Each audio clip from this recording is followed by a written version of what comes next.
Hello, my name is Katie, and today I'm going to discuss my personal reflection for my Business 622 course. Over the last 8 weeks, I was given the opportunity to dig deeper into the different components of organizational behavior.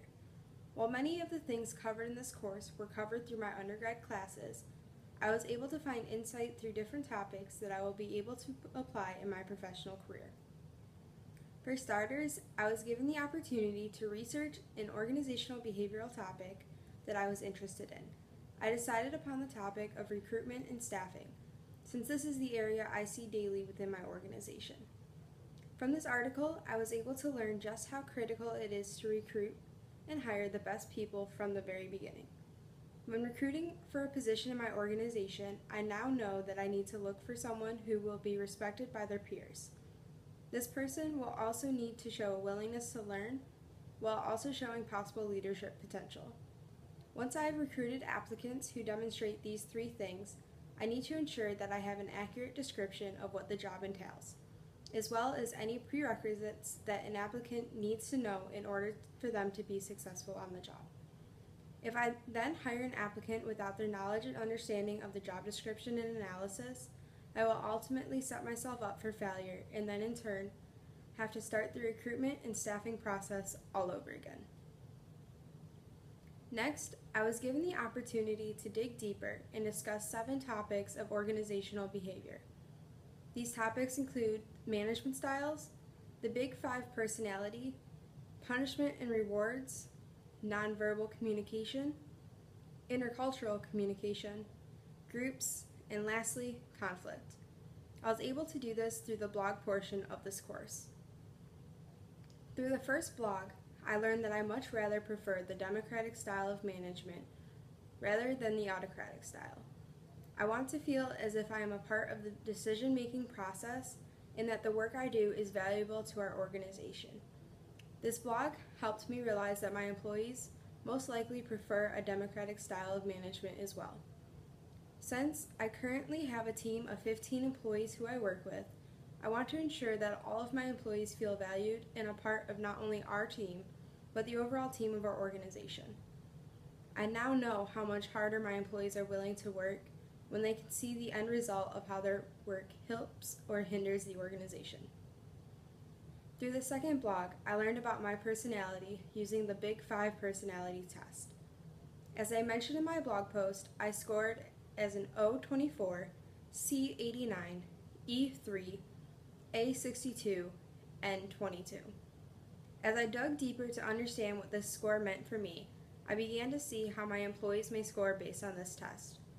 With my new understanding of what each section meant, I can begin to understand how my employees are feeling or even why they are acting a specific way. I believe the Big 5 personality test correlates to the multiple intelligences. Depending on what intelligence an employee has, some of their scores on the personality test can change.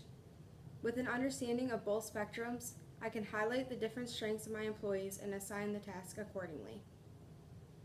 Through my third blog post, I realized that sometimes punishment can be more persuasive than rewards.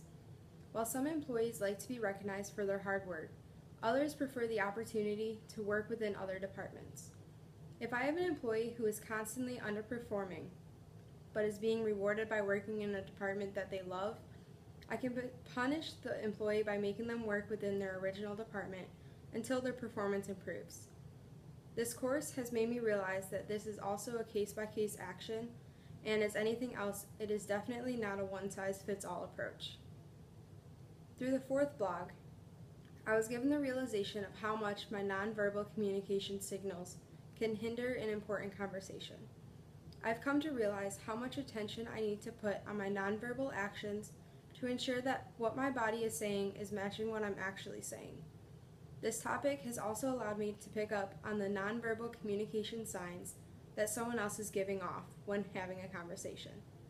I am now able to tell if the person is understanding what I am saying or if they are bored and distracted. With this in mind, I can cater a specific message to ensure that I am being heard and that my message comes off as a sincere. Through the sixth blog, I had the opportunity to reflect on my past experiences when working with others in groups. As I said in my blog posting, I have unfortunately had more negative experiences than I have had positive. My most recent experience working in a group was sadly no different, but in the end, our virtual group came together and performed. Even though in the end our group was able to come together and complete the project, there were times when the lack of communication between group members hindered the progress of the group. Ultimately, this created conflict because there was no cohesion between the group members. As discussed through the last blog, sometimes conflict can help push a group forward.